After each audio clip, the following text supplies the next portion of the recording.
Muchísimas gracias. Thank you. Thank you. Y Miguel Ángel, que pues ahora viene. Nos vamos a cambiar, yo me pongo en este lado y Miguel Ángel y Zsófia se ponen en ese lado. ¿Yo aquí? Sí, mejor, ¿no? Sí. Y ahora voy a hablar en inglés, aunque aún no hemos recuperado Gibraltar, pero es un tema que no me siento nada cómodo hablando inglés, pero por educación con Zsófia, pues thank you very much for being in Spain. And the first question is, there is a lot of expectation about Hungary. May you explain the main politics in relation children and youth in Hungary, in your country? Thank you very much, and thank you for having me. Sorry, I understand I'm the only English-speaking person during these 2 days, and this is going to be an interesting, duolingual panel. And thank you for having me, even though I don't speak Spanish and I don't understand any Spanish, so maybe you will have to help me. However, I think it's the most beautiful language in the world, so I would be fine just listening to you guys talking. But thank you for having me. Let me start with the question: how many of you have ever been to Hungary? Okay, not that much, but still better than I expected. The average picture that you can hear, if you just hear about Hungary in the media, especially the leftist media, is that Hungary is now this awful dictatorship when we have this awful dictator and we just have this very poor life. And I'm here to testify that that's not true. And that we are very proud, and we like to think of ourselves as one of the last normal countries in Europe these days, because we have been sticking to the same values that we have had for the past, well, now 13 years. Fidesz got into government in 2010. And ever since, there has been so many improvements in our economics, in our social relations, and our international positions. So now, if you want to have a conference in Europe and ask the leaders of Europe, Viktor Orbán is now a person that you can't miss from the dialogue. He has managed to be one of the most, I want to say, important and not popular politicians, but not being popular has its own perks and cons as well. But as in Hungary, we would like to think of ourselves as a country who lives by 3 values, and we would like to call this the family, homeland, and God. So these are the 3 values that we always proclaim that we live by. We believe that it was not a coincidence that Saint Stephen, who we would like to think as the one who established Hungary, he had to make a very important decision of whether belonging to the Christian part of the world or the non-Christian part of the world. And we believe that that decision, that we want to be a Christian country, has determined us now for years and decades, and we don't want to not become a Christian country only because it's not that popular these days. So we don't have our decisions based on being popular in the EU or in the world, but what we think is sticking to our values. And one of them is Christianity, and we are very openly a Christian government. We are in coalition with the Christian Democratic Party, who is still part of the EPP, even though I'm sure Fidesz is not part of the EPP anymore, but the Christian Democratic Party is still there. So God, homeland, when it comes to homeland security, we have a very clear and firm policy on protecting our country, on protecting our borders, on immigration policies. And when we talk about the questions, ever since 2015, when this huge wave of immigrants started coming into Europe, we have been perceived as xenophobic and people who are afraid and hate other people. The thing is that we are not hating other people, we are not afraid, we simply have an awful lot of experience on what it feels to be like to be oppressed by foreign nations. We have been under Turkish oppression for more than 150 years. So you can believe us when we say that we know what it feels like. And then we had the communist oppression for decades. And it's so frightening that you could still feel what the communists left behind, because older generation, like my grandparents' generation, still believed that that was a good system and that those were great people who did great things for our country. So the elder generation still has this mindset that, you know, communism, okay, it wasn't that good, but it was not that bad. So they try to romanticize it in a way, and I think we have a great responsibility in making young people understand what it really was, who they really were, what they really did. Because if you didn't live in a communist system and you have people telling you that it was not that bad, they wanted to do good things, maybe the tools that they used were not so good, but you know they wanted to do good to the world, you tend to believe that. And I think we who have this firm Christian values and we have this clear understanding of the history of Hungary and what communism really meant for Hungarian people, we have responsibility of making young people understand that that's a system that we never want to happen ever in our country, and making them understand that the benefits that they have today, ever since Fidesz has been in government, it's not something that's granted. What I see in my generation is that we tend to take it for granted. Of course, we live in a free country where there's free speech, where we base our values on Christianity, and my generation was raised in that. We grew up to live in a great country.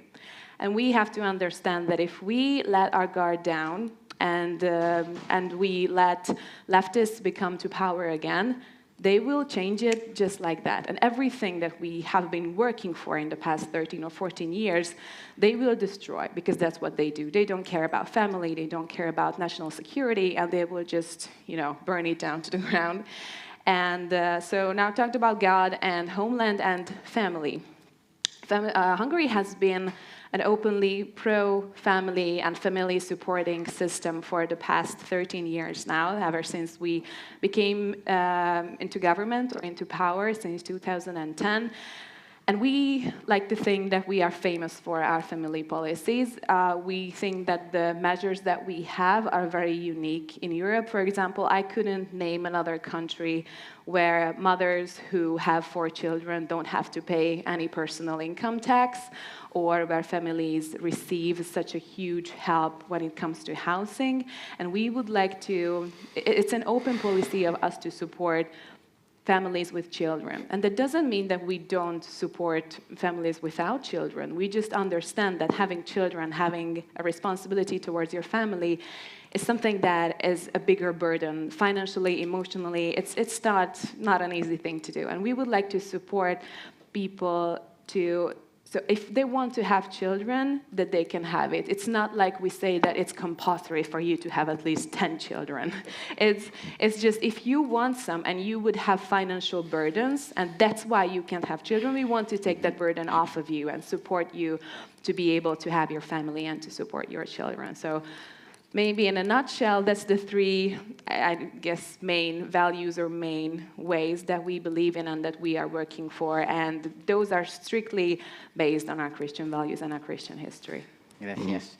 Dios, patria, familia es un lema que forma parte de nuestra historia y de nuestra tradición política, que efectivamente Hungría y Fidesz han puesto por encima. Miguel Ángel, en España, nuestros jóvenes, nuestros niños son educados, son formados en esa conciencia nacional, en esa... ¿Qué es lo que está sucediendo? ¿Cómo lo estás viendo tú como profesor universitario, lo que está sucediendo con la formación de nuestros jóvenes en las últimas décadas? Sí, bueno, gracias por la oportunidad de estar aquí, por la posibilidad de charlar con Zsófia. Profesor universitario ya lo soy poco, porque precisamente me fui de la universidad detectando que era bastante difícil en la universidad hacer un proyecto educativo serio, ¿no? Las dificultades... Bueno, escribí un artículo, de hecho, que se llamaba así, ¿por qué me voy de la universidad?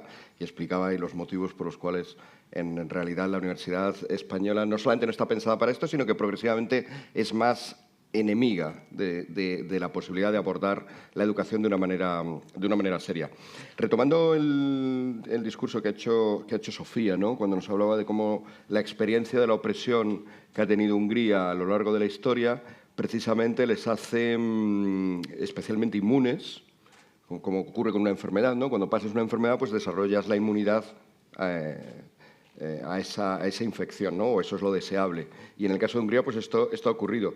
La comparativa inicial que cabe hacer con España, pues seguramente es quizá la falta de esa inmunidad, ¿no? Y por lo tanto, las nuevas formas de opresión propias de hoy, propias del año 2023, nos pillan más desprevenidos que a Hungría. Y ocurre, por lo tanto, además, que estas formas de opresión actuales son muy novedosas, son muy diferentes. No tenemos ya la amenaza del comunismo soviético, entre otras cosas porque no existe la Unión Soviética. No tenemos, de momento, la amenaza... Bueno, no existe el Imperio Otomano, o sea que tampoco tenemos estrictamente la amenaza del Imperio Otomano, pero sí que jugamos con algo que tiene una cierta... es un tanto sibilino y es difícil de entender. ¿Por qué? Porque ni siquiera se presenta directamente como opresivo. Voy a utilizar una expresión que en sí misma es un poco oxímoron, o sea, es una contradicción y adjecto, parece una contradicción, pero que creo que lo refleja muy bien. Y es una expresión de una persona de una cierta importancia, ¿no? De un teólogo y filósofo de cierta importancia, Zsófia Rácz, que luego llega además a papa, o sea que es además un papa de cierta importancia, Benito XVI. Solía hablar de la expresión dictadura del relativismo, ¿no? Y dictadura del relativismo es esto que digo que parece contradictorio, porque si uno es relativista es que le da todo un poco igual, que cree que todo vale, que todo está permitido, y las dictaduras son sitios donde se imponen cosas, donde no todo vale, sino que está... Entonces, en principio, la expresión parece contradictoria, ¿no? Y es un lema, que a mi juicio, muy bueno que inventó, pero que cualquiera puede decir, bueno, sí, es un juego de palabras absurdo.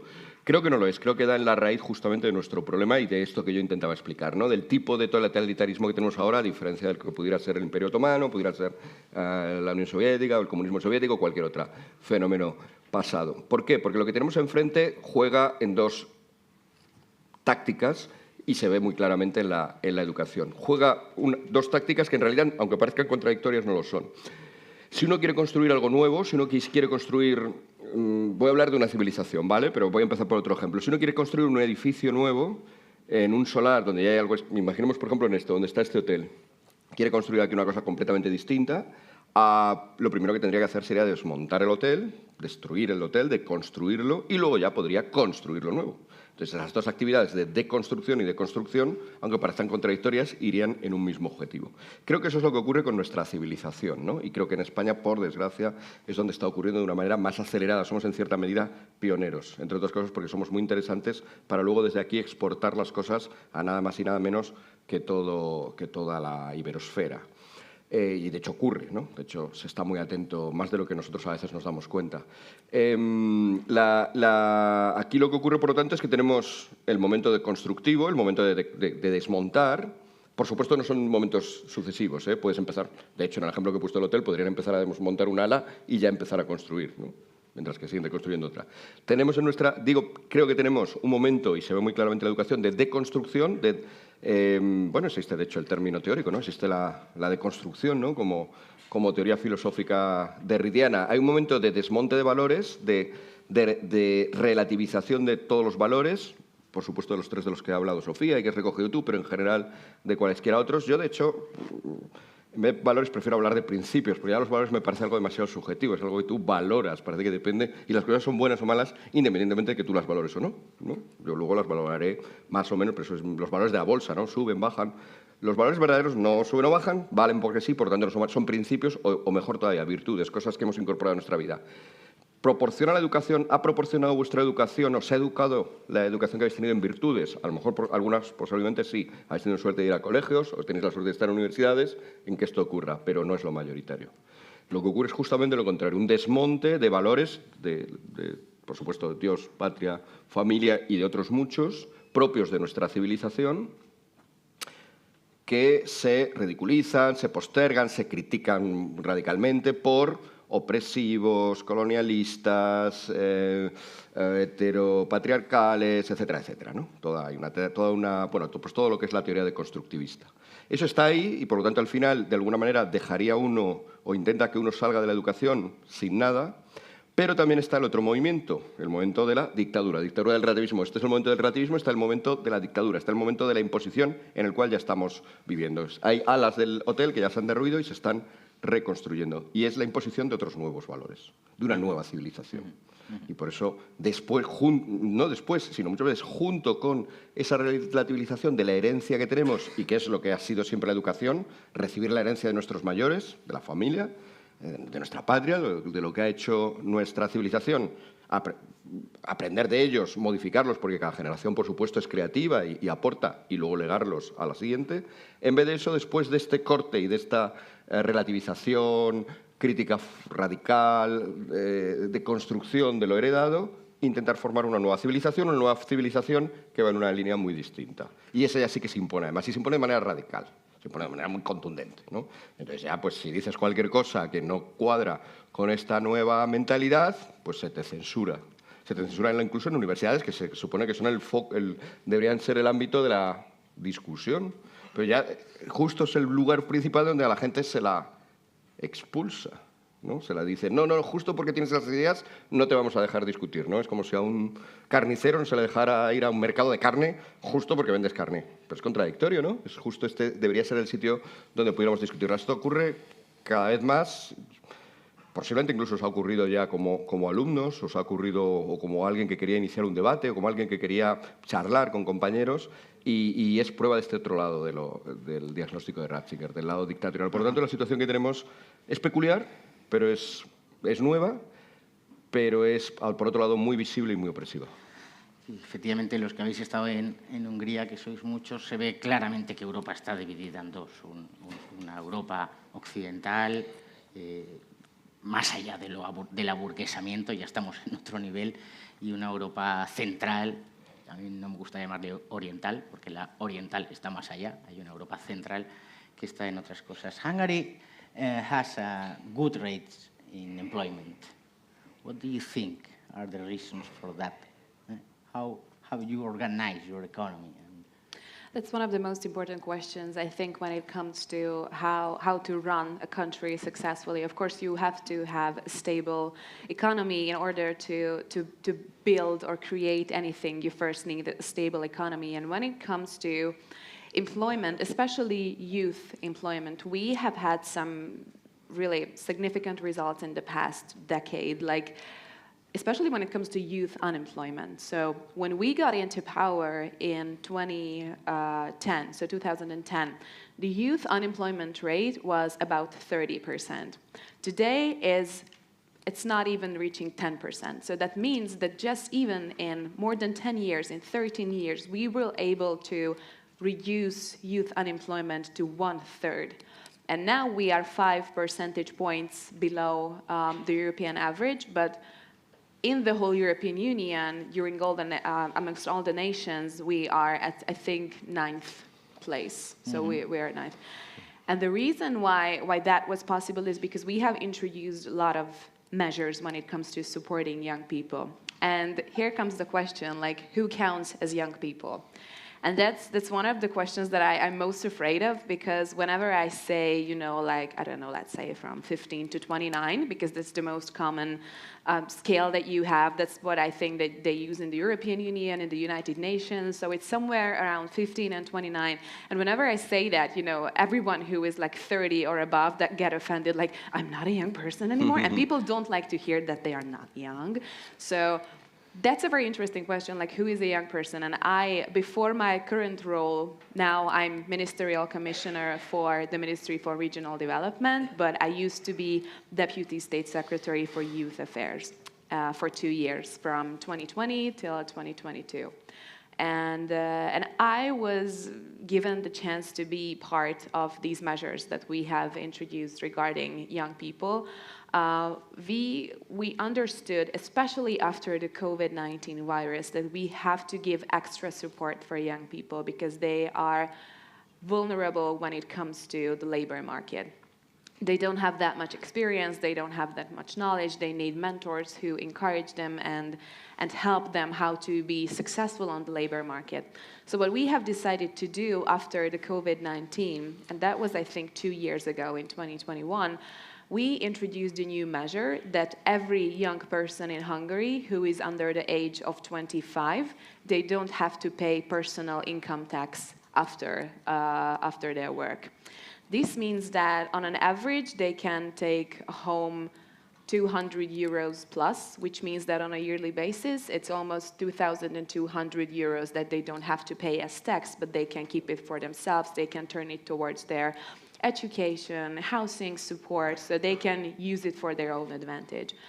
We got a lot of criticism for that from the opposition, of course, because they didn't think that it's a huge help for young people. I don't know about you, but 2,200 euros on a yearly basis for a young person who is starting college, trying to move away from home, trying to get a job, I think that's a pretty huge support in the life of a young person. And the reason why we wanted this measure we wanted to introduce this measure was to support young people entering the labor market, because what we see most of the times, it's fear that they are afraid of entering the labor market because they don't think that they will be successful, they don't have that much experience. You know, there's this meme on the internet, like when you are 20 years old and they expect 30 years experience from you, then how are you successful on the labor market? We would like to support them and with this extra cash that they have every month so that they can be successful on the labor market. And also once they have entered the labor market, we want them to get the wages that makes it possible for them to have a stable living, because we understand that we have a very strong family support system, but in order for a young person to reach that level in your life when you feel confident to start a family, you have to start it at a very young age. And in order to reach that stage of your life when you're ready to have a family, first you have to have a stable job, you have to have stable housing, and we understand that. And that's what we would like to help young people with. But even before entering the labor market, we have measures for high school students and university students. One of my personal favorites, I have to admit, is if you are a young person today in Hungary under the age of 35, and you complete your first successful language exam, then the government is paying you back the fee that you have paid for the language exam. This way we would like to support people to learn as many languages as possible, to have their first maybe English language exam as soon as possible, because that makes them even more brave to enter the labor market, because they have an extra knowledge, an extra language knowledge. Also, when it comes to mobility, like, you know, commuting to work, we have the, I don't know how they call it, the highway code, like what the exam that you have to complete to have a driver's license. If you complete that before the age of 21, then the government is paying you back the fee that you have paid for the highway code exam, because we want young people to have a driver's license before the age of 21, because that way it's easier for them to commute to work.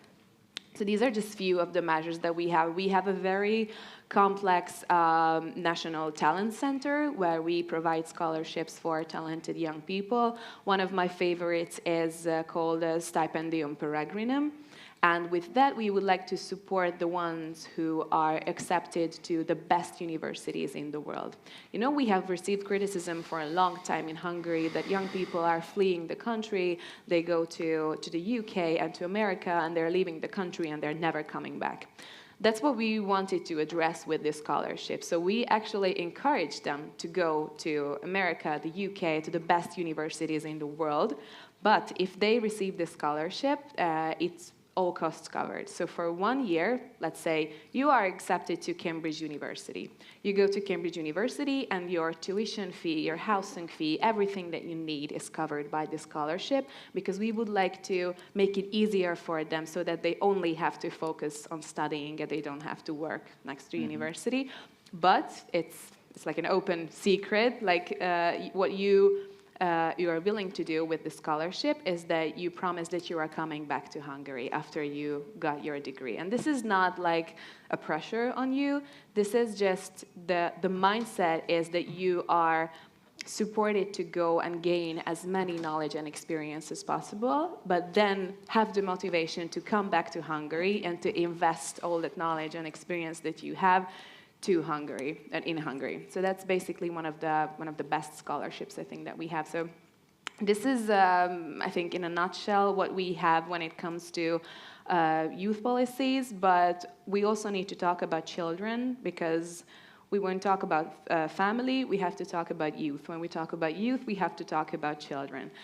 And what we have been criticized for the most is our child protection law that we have introduced recently in the past years. And I don't even understand the criticism, I have to be honest with you. Like, what we have said is the children are sacred, and we don't want them to be infiltrated with any kind of LGBTQI ideology, and we don't want them to be traumatized by these things at a very young age. And we just took a stand and said that the children are sacred. No one is allowed to influence our children in any way. It's the parents' responsibility and the parents' right to raise the children the way they want. And I think that's amazing that a country is taking a stand by supporting and protecting children from all the ideologies coming from the EU or whatever, because we think that it is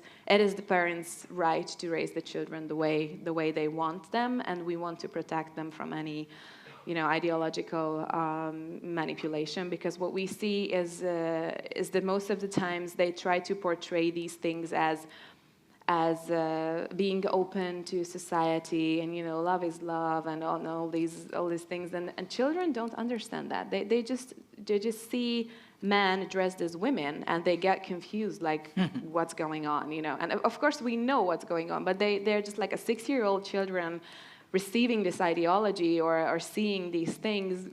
They will get traumatized because they don't know how to process this information. They don't have the background knowledge, and that's why we think it's very important to give the right to the parents' hands to raise the children the way they want them, and not to be influenced by any LGBTQI ideology. So yeah, we're not very popular with that one, but it's not our aim to be popular. Like the Prime Minister always says that we're not the ones who are right, but we will be right in the end. So we don't want validation from those currently leading the whole European dialogue about the topics. We are the ones who want to be, at the end of the day, to be said that, okay, yeah, well, maybe you were right. Gracias, Sofía. Orbán es popular para nosotros. Oh, okay. It's great to be here. Somewhere at least. Yeah, somewhere at least. Tres ideas importantes, ¿no? Primero, la diferencia entre la subvención, la ayuda y el incentivo. Uno paga y luego el Estado te retorna el esfuerzo que tú has acreditado. Segundo, no hay intermediarios, no hay asociaciones, no hay chiringuitos que actúen como intermediarios. La ayuda es directa al esfuerzo. Y una tercera reflexión más política, y es que Orbán ha hecho esto en sus últimas legislaturas. Orbán gobernó, hizo lo que pudo y luego ha ido creciendo. Es decir, ha sido la inteligencia política de ir haciendo las cosas con un plan. Y no pensar que en 6 meses vamos a cambiar esto, porque no va a ser así. Y entonces se produce un problema de gestión de las expectativas que vosotros, porque al final los que lo vais a hacer sois vosotros, a mí ya no me va a dar tiempo, pues hay que medir muy bien los esfuerzos. Y en España, ¿qué pasaba con tus universitarios allí en la universidad? ¿Qué esperanza o desesperanza tiene un joven que estudia cuando ve que la ratio de desempleo juvenil es el 34%, es el peor país de la Unión Europea, España? Sí, es curioso porque aquí también se produce una paradoja, ¿no? Gran parte de la reforma reciente, gran parte, por no decir prácticamente, toda la reforma reciente de la educación y de la educación universitaria en concreto, estaba orientada a las famosas competencias y a la orientación al empleo, ¿no? Ambas ideas, las competencias eran más cómo se iba a hacer el asunto, la orientación al empleo era el fin, ¿no? El medio y el fin. Estoy hablando de Bolonia, ¿no? De lo que ocurrió después de este acuerdo. Y aquí la paradoja, obviamente, es que a pesar de que presuntamente esa educación está orientada al empleo y de que forma en competencias, luego la gente sale de allí sin las competencias a menudo y en nuestro caso, además, no solamente no consigue empleo, sino que no lo consigue con tasas mucho más elevadas. ¿Qué es lo que fallan aquí? Pues las dos cosas, los medios y los fines, a mi juicio. El fin es equivocado, aunque no totalmente equivocado, es uno de los posibles fines de la educación, pero no creo que sea el fin fundamental, y plantear la educación pensando solo en ese fin fundamental es errado. Lo segundo, los medios tampoco son los adecuados. Entonces, voy a intentar brevemente explicar cada una de estas dos cosas. ¿Por qué no es el fin? Yo creo que una educación que se orienta exclusivamente o primordialmente o que tiene como objetivo único el que la gente luego tenga empleos es una educación que, si os dais cuenta, está considerando al educado, al alumno, como un medio para ese fin, un medio para la producción, un medio para la subida del PIB, si queremos, del país, un medio para que las empresas tengan gente, tengan trabajadores, o que los comercios puedan surgir por parte de autónomos, etcétera, etcétera. Es un planteamiento que nos unidimensionaliza como seres humanos, ¿no? Yo sirvo en tanto en cuanto que produzco, yo sirvo en tanto en cuanto que genero actividad económica. Y esto es falso. El ser humano no es eso también, por supuesto, pero no somos eso. Ni siquiera somos eso primordialmente. Y, por lo tanto, una educación hacia el ser humano que olvida lo que es el ser humano, pues está equivocada. Aquí entro, por lo tanto, en todas esas disciplinas que dentro de esa perspectiva se consideran inútiles, que son, curiosamente, precisamente las disciplinas que nos proporcionan herramientas para combatir lo que dije antes. O sea, que quizá no hay una casualidad. No voy a hacer la tesis conspiranoica de que las dos cosas sean unidas, aunque perfectamente podrían estarlo, porque van en la misma dirección. Quiero decir, hay disciplinas en las cuales hay habilidades, hay cosas que podemos aprender en nuestra educación preuniversitaria, pero también universitaria, que no estarían directamente ligadas al hecho de que voy a conseguir un mejor sueldo. Una de ellas, pues, es la mía, ¿no? Filosofía, ¿no? Filosofía es paradigmáticamente, este es el caso, pero no es la única, ¿no? Si nos fijamos, se trata también, es la filosofía, pero es la literatura, es el conocimiento de nuestra historia, es el conocimiento también de la religión, ya que había salido antes, de qué es de verdad, qué dice de verdad o en qué consiste de verdad la religión. En nuestro caso, obviamente, en España, pues no se puede dar la misma importancia al hinduismo, aunque sin duda la tenga en el mundo, que al cristianismo o más específicamente el catolicismo. Bueno, también son las artes en general, es la música, etcétera, ¿no? Las humanidades en un sentido muy amplio. Cuando uno tiene una perspectiva, por decirlo así, tecnocrática o técnica de la educación, que solamente estas disciplinas se dejan de lado. Como estas disciplinas a menudo nos proporcionan herramientas para combatir lo que dije en la primera respuesta, para combatir la imposición, primero la deconstrucción de nuestra civilización y segundo la imposición de una nueva, porque obviamente si yo conozco bien la historia del pensamiento de los últimos 2500 años, soy más resistente a echarlo por la borda.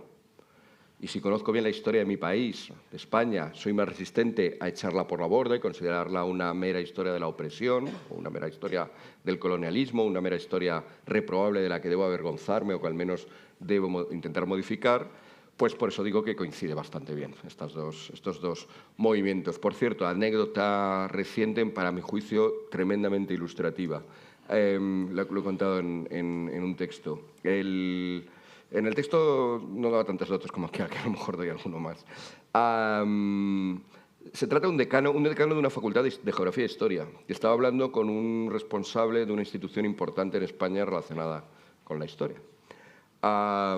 Y este decano de esta facultad, en un momento determinado, le confiesa y le dice: bueno, es que hemos notado que si a nuestros alumnos, en una facultad de historia, que tienen que enseñar historia, dice, es que hemos notado que si a nuestros alumnos les contamos el siglo de oro español, nos salen conservadores.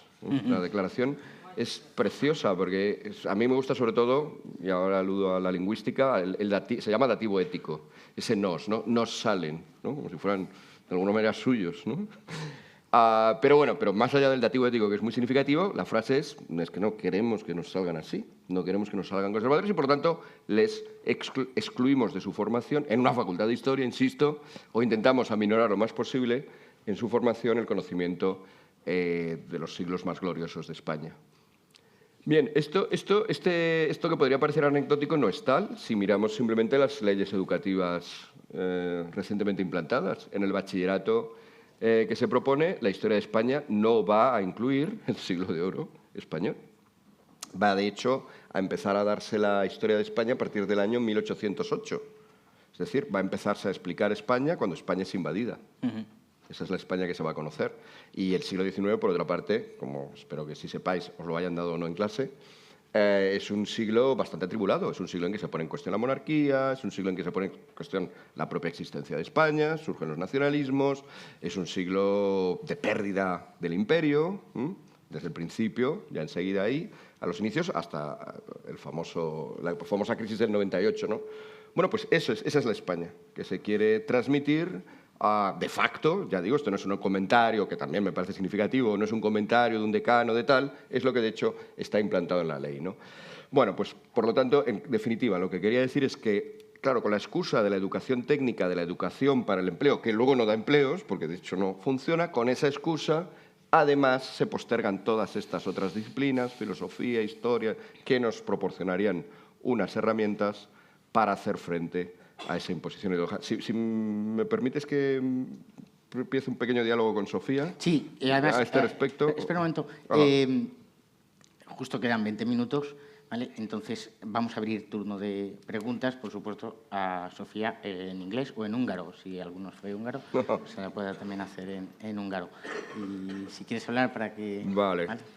Well, yes, I was talking about this effort to obliterate in some way humanities in general. Okay. So, but you in Hungary have a very interesting experience about that. That is the Matthias Corvinus College. So could you explain it a little bit to Yes, of course. And I think in order to understand what the Matthias Corvinus Collegium is doing, first we have to understand what the situation with the universities in Hungary is.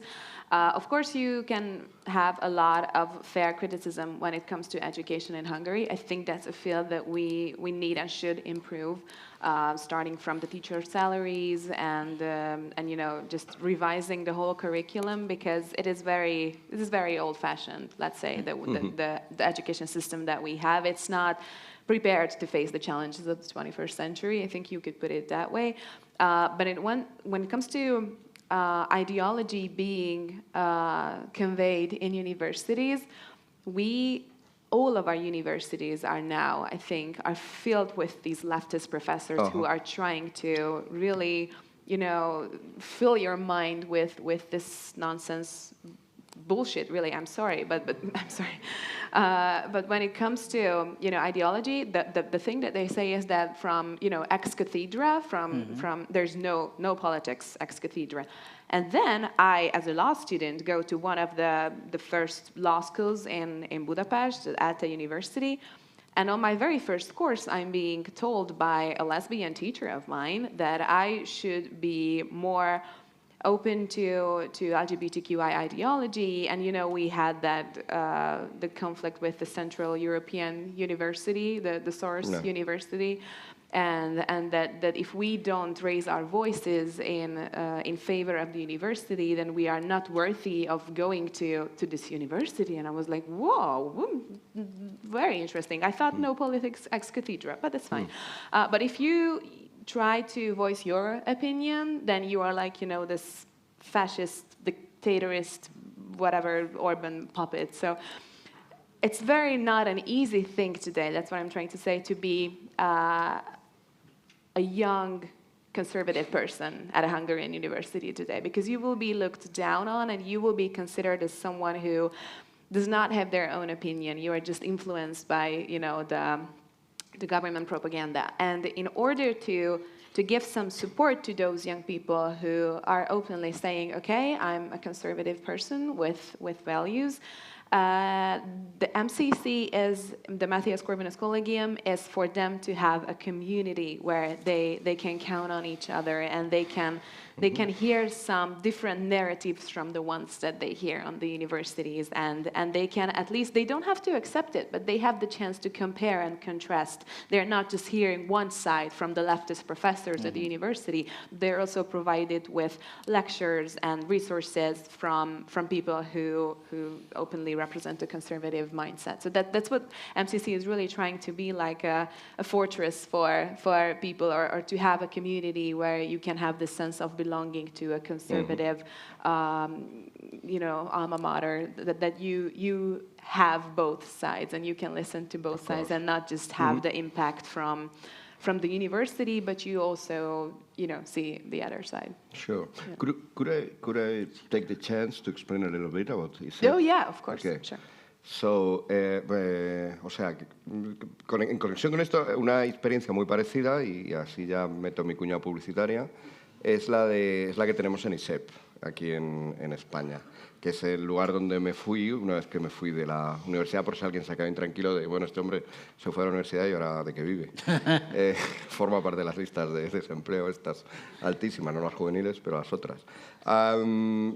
ISEP, el Instituto Superior de Sociología, Economía y Política, en cierta medida lo que ha comentado Sofía sobre el Matías Corvinus College, aunque somos muy distintos en otros muchos sentidos, pero sí que responde también a estas necesidades que decía yo, ¿no? Esas necesidades de que cuando uno detecta que la educación que ha tenido, tanto preuniversitaria como universitaria, le ha faltado algo, le han faltado herramientas, un poco también lo que comentaba yo, probablemente de manera intencionada, le han faltado herramientas para luego salir al mundo y ser capaz de aportar una visión, y no solo una visión a veces, sino ser capaz de aportar una fuerza, un giro en los acontecimientos, ser eficaz en una dirección distinta a la que describí en la primera pregunta, sino en una dirección que iría más por la recuperación de estos valores de los que hemos hablado, o como prefiero yo, virtudes, pues ISEP justamente intenta llenar ese hueco. ISEP lo que intenta es dar una formación durante un año que para otros muchos másteres, para otros muchos modelos de máster resulta extraña, por ejemplo, porque introducimos de lo que he hablado en la segunda pregunta. Es decir, nosotros damos mucha importancia a la filosofía, no es habitual, ¿no? En un máster de postuniversidad, o sea, posgrado, suelen ser más especializados si cabe, ¿no? Si ya has hecho un grado en economía, ahora te voy a dar justo esta cosa económica todavía más concreta. Si lo he hecho en derecho, voy a irme a una cosa todavía más alejada de cualquier cosa que no sea derecho y de un área de derecho. Nosotros lo que hacemos, en cierta medida, es lo contrario. Vamos a darte, lo que pasa es que también con una cierta profundidad, con bastante profundidad, vamos a intentar que tengan las herramientas para entender nuestro mundo desde el punto de vista de la filosofía, y es una de las 7 áreas que trabajamos, para que lo tengas desde la historia, la otra área que ya mencioné y que, como he mostrado, hay un intento intencionado de manipularla. Tenemos un área fuerte en historia y especialmente en historia de España, lógicamente, la nuestra, la que nos puede hacer entender mejor cuál es el lugar en el que estamos y hacia dónde vayamos. Luego también damos una formación en áreas más clásicas de este esfuerzo por salir al mundo y por ser líderes. Nuestro programa es un programa de liderazgo y gobierno. Serían áreas como la de Derecho, a la que he aludido antes, o áreas como la de Economía. También un área que cuando empezamos, ISEP empezó en el año 2020, o sea, somos realmente muy jóvenes, estamos en la 3ª promoción, la próxima será la 4ª. Cuando empezamos quizá no era tan famosa o tan importante o tan popular, desde luego no lo era en los medios de comunicación, que es la geopolítica, y sin embargo hoy en día se ha convertido en algo prácticamente imprescindible para entender el mundo, pero también para entendernos nosotros en el mundo. Y luego, después de estas visiones teóricas más generales o más humanísticas, estas otras más aplicadas, también tenemos 2 áreas muy centradas en lo más pragmático, ¿no? Aunque antes he dicho que debe ser lo más importante, sin duda es importante. Tenemos un área dedicada a la gestión, por ejemplo, pues cómo negociar, ¿no? Qué hacer, técnicas de negociación, o qué hacer en los primeros días de líder en una organización, o cómo gestionar el estrés, la presión, ¿no? Y por último, aunque no menos importante, porque de hecho de estas 7 que estoy describiendo es el área que más horas congrega de las 320 que damos a lo largo de todo el año, el área de comunicación, ¿no? De la transmisión, porque dentro de la comunicación, pues a su vez, vamos desde la comunicación escrita, desde aprende a hacer una columna, hasta la comunicación oral, aprende a hablar en público, aprende a hacer una entrevista, aprende a salir en televisión, aprende a etcétera, etcétera, ¿no?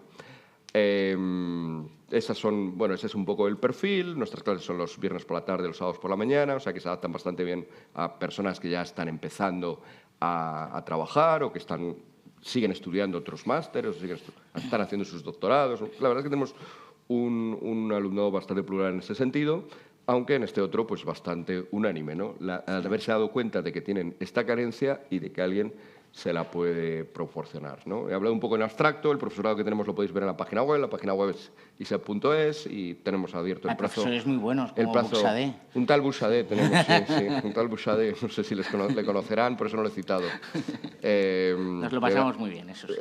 Que da áreas también especialmente muy importantes, ¿no? O sea que...